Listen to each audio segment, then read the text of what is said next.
Vogue, France. It is 2023. Where were you 10 years ago? Dua Lipa. Oh, I was 18 years old. I was living in London, a city that I had left between the ages of 11 and 18 for Kosovo. Were you happy?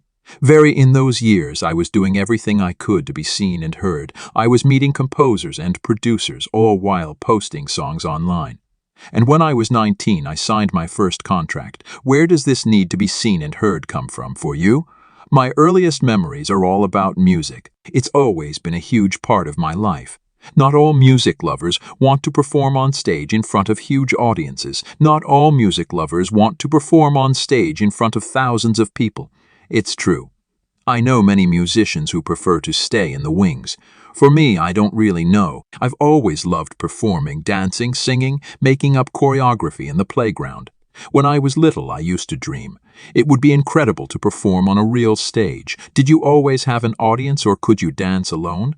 I could dance alone, but when my parents invited friends around, I jumped straight into a performance, and it must have been quite annoying because I would come in screaming.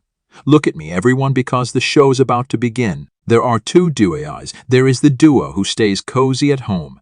Then, in the media, there is this exaggerated version of myself, also called Dua N, who gives it her all on stage. Dua Lipa. It's a bit of a cliched question, but have you remained this little girl who dances in front of her parents in the middle of the living room? Not necessarily. Besides, when I invite people around for dinner, I'm very happy not being the center of attention, since being the center of attention has become my job.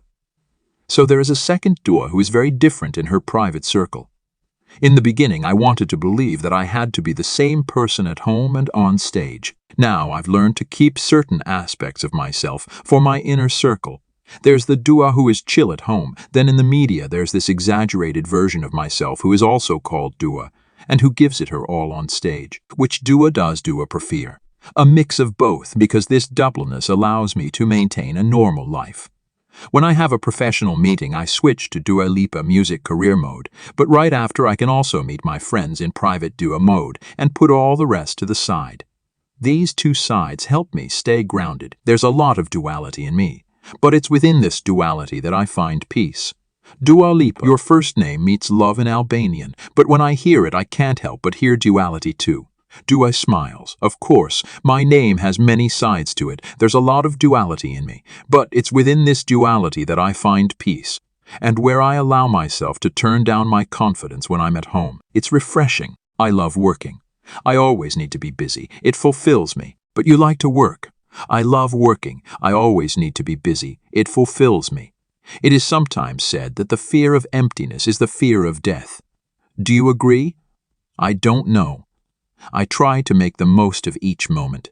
I don't think I'm scared of death. It's a part of life, and I saw my parents adapt to so many things, deal with so many complicated situations. It made me internalize a concept of reality. Your parents' adaptability was the experience of immigration. They had to change jobs, countries. As a child, did you feel different from others? Yes, my name used to immediately point out that difference. No matter how normal I tried to appear, as soon as I would introduce myself, I would hear, "Oh, where is that from? What does it mean?" And that was when I didn't have to repeat or spell out my name. From there, we'd end up discussing Kosovo, even if no one knew where the country was. I have always been proud of my Albanian roots, but as I've grown, I've learned to appreciate my history. Dua Lipa? It's a great name. Thanks, but I only managed to appreciate it by imagining it as my stage name. I have always been proud of my Albanian roots, but as I've grown, I've learned to appreciate my history. It was your grandmother who passed before your birth who had suggested the name Dua. Do you still have grandparents? Yes, both of them on my mother's side. Are they not shocked by the hyper-sexy and even sensual side to your stage persona? They are modern grandparents. They have evolved with the times, and I think they are most of all proud of me. Family is so precious. Do you plan on having children one day too? Maybe, but nothing's planned. The only baby I'm thinking about is my new album. For thousands of years, it was taken as a given that women would become mothers. Today, many of my female friends aren't sure if they want children. I feel like this expectation is weaker than before, maybe because the world has become too dangerous and the future seems too bleak. Let's get back to music. When you were even younger, you loved Madonna, Missy Elliott, Kylie Minogue, and of course, Pink, your idol. Today, you spend your life meeting and working with some of these artists. Do they still impress you? Meeting these extraordinary people will never feel mundane. Every morning I thank the heavens for this crazy life. Angel and I spent a lot of time together during the Fever music video shoot. It felt like I had known her forever. Dua Lipa, my last interview for Vogue was with Angel.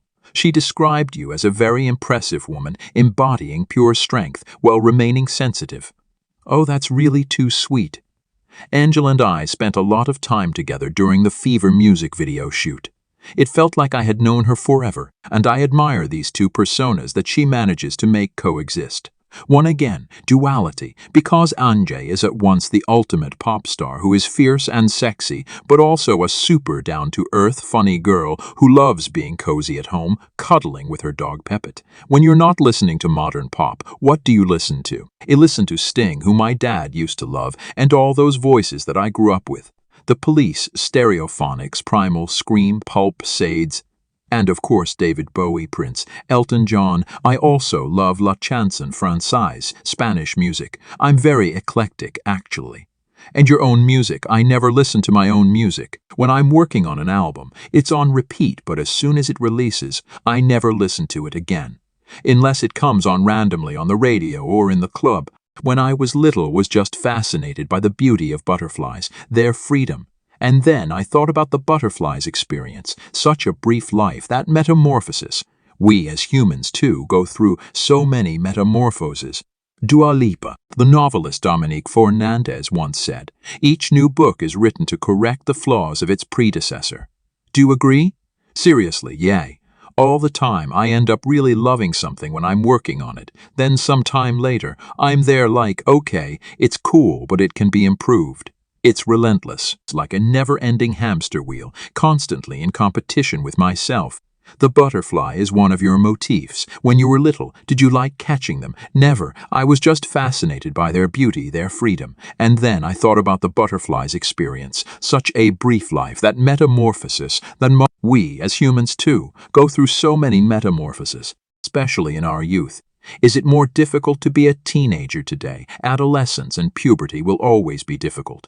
So many changes at once, hormones going haywire. But yes, it is without a doubt more difficult because of social media's obsession with a perfect image and the anxiety that causes. When I think of my teenage years, I didn't care about my looks or my makeup. With the first covers I posted on YouTube, I wasn't thinking about my image. Is it true that when you first started out in modeling, a guy told you that you needed to lose weight, and instead of keeping your head down, you left? Yes, I felt great the way I was. I had no reason to want to change.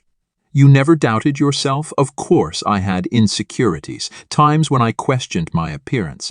Know how destabilizing it can be to feel not good enough. When you started out in modeling, you were also working in restaurants and nightclubs. You were 16 years old. That must have been hard. Not really. I really lived everything as a crazy experience. I made great friends. Plus, I danced, and I really love dancing. Were your parents not worried? Because the nightlife scene can expose you to a lot of toxic masculinity, or worse, it can be perilous. Oh yes, but in hindsight I was rather strong.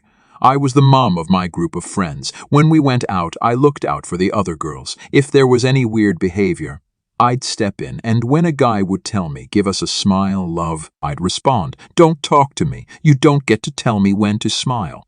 Since Me Too, do you think things have changed, Me Too or not? It's still scary to be a woman and walk down an empty street alone at night on your way home.